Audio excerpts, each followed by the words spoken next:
എല്ലാവർക്കും നമ്മുടെ ചാനലിലേക്ക് വീണ്ടും സ്വാഗതം. എല്ലാവരും സുഖമായിട്ടിരിക്കുന്നു എന്ന് വിചാരിക്കുന്നു. ഇന്ന് നമുക്ക് പേപ്പർ വെച്ചിട്ടൊരു സ്ക്വിഷി ഉണ്ടാക്കാം. ഒരു പേപ്പർ എടുക്കുക, എന്നിട്ട് ഇഷ്ടമുള്ളൊരു ഡിസൈൻ വരച്ചെടുക്കുക. ഞാനിപ്പം ഒരു സിമ്പിളായിട്ടുള്ള വാട്ടർമെലൻ്റെ സ്ലൈസാണ് വരച്ചെടുക്കുന്നത്. ഇനി ആ പേപ്പർ രണ്ടായിട്ട് മടക്കിയിട്ട് ആ ഒരു ഷേപ്പ് നമ്മളൊന്ന് കട്ട് ചെയ്ത് എടുക്കുക.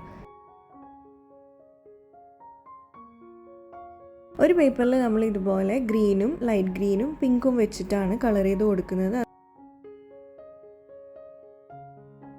പിന്നെ ഒരു ക്യൂട്ട്നെസ്സിന് വേണ്ടിയിട്ട് രണ്ട് കണ്ണൊക്കെ വരച്ചു കൊടുക്കുന്നുണ്ട്. ഇതിൻ്റെ കുരു ഞാൻ വരച്ചിട്ടില്ല. വേണമെങ്കിൽ നിങ്ങൾക്ക് ബ്ലാക്ക് സീഡ്സും കൂടെ ആഡ് ചെയ്ത് കൊടുക്കാം. ഇനി രണ്ടാമത്തെ പേപ്പറിൽ ഞാൻ ഇതുപോലെ ഗ്രീൻ കളർ, ഡാർക്ക് ഗ്രീനും ലൈറ്റ് ഗ്രീനും മിക്സ് ചെയ്തിട്ട് ഇങ്ങനെയാണ് ഒന്ന് കളർ ചെയ്ത് കൊടുക്കുന്നത്. ഇനി രണ്ട് പേപ്പേഴ്സിലും സെല്ലോ ടേപ്പ് കവർ ചെയ്ത് കൊടുക്കുക. എന്നിട്ട് ഈ ഷേപ്പിൽ ഒന്ന് കട്ട് ചെയ്യുക. അപ്പോൾ ബാക്കിലത്തെ പേപ്പർ, അതായത് ഈ ഗ്രീൻ കളർ മൊത്തമായിട്ട് വരുന്ന പേപ്പറിൻ്റെ സെല്ലോ ടേപ്പ് നമ്മൾ ആ ഒരു ഷേപ്പിൽ തന്നെയാണ് കട്ട് ചെയ്ത് എടുക്കുന്നത്.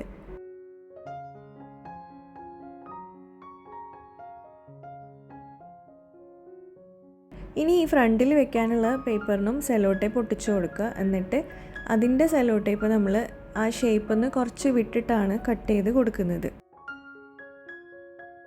ഇനി ഈ രണ്ട് പിക്ചേഴ്സും ഒരുമിച്ച് വെക്കുക. എന്നിട്ട് ഈ ഫ്രണ്ടിലത്തെ സെല്ലോ ടേപ്പ് ബാക്കിലത്തെ ഇമേജിനെയും കൂടെ കവർ ചെയ്യുന്ന രീതിയിൽ ഒട്ടിച്ച് കൊടുക്കുമ്പോൾ നമുക്ക് ഇത് രണ്ടും ഒരുമിച്ച് ഒട്ടിക്കിട്ടും.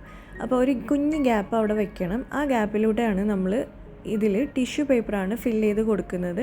അപ്പോൾ കോട്ടണും വൂളും ഒന്നും ഇല്ലെങ്കിൽ നമുക്കിതിൽ ടിഷ്യൂ പേപ്പറോ അങ്ങനത്തെ എന്തെങ്കിലും സോഫ്റ്റ് ആയിട്ടുള്ള സംഭവം ഫില്ല് ചെയ്ത് കൊടുത്താൽ മതി. അപ്പം നമ്മളിപ്പോൾ ടിഷ്യൂ പേപ്പർ മൊത്തമായിട്ടൊന്ന് ഫില്ല് ചെയ്തെടുത്തതിന് ശേഷം ആ ബാക്കി വരുന്ന ഭാഗം കൂടെ ഒന്ന് സെല്ലോ ടേപ്പ് വെച്ചിട്ട് ഒട്ടിച്ചു കൊടുക്കുന്നുണ്ട്. ഇപ്പോൾ നമുക്ക് ക്യൂട്ടായിട്ടുള്ള ഒരു വാട്ടർമെലൺ സ്ക്വിഷി റെഡി ആയിട്ടുണ്ട്. അപ്പോൾ സിമ്പിളായിട്ട് ആർക്ക് വേണമെങ്കിലും ഉണ്ടാക്കാം. ഒന്ന് ട്രൈ ചെയ്ത് നോക്കുക. വീഡിയോ ഇഷ്ടമായ ലൈക്ക് ചെയ്യുക. നമുക്ക് നെക്സ്റ്റ് വീഡിയോയിൽ കാണാം. ബൈ.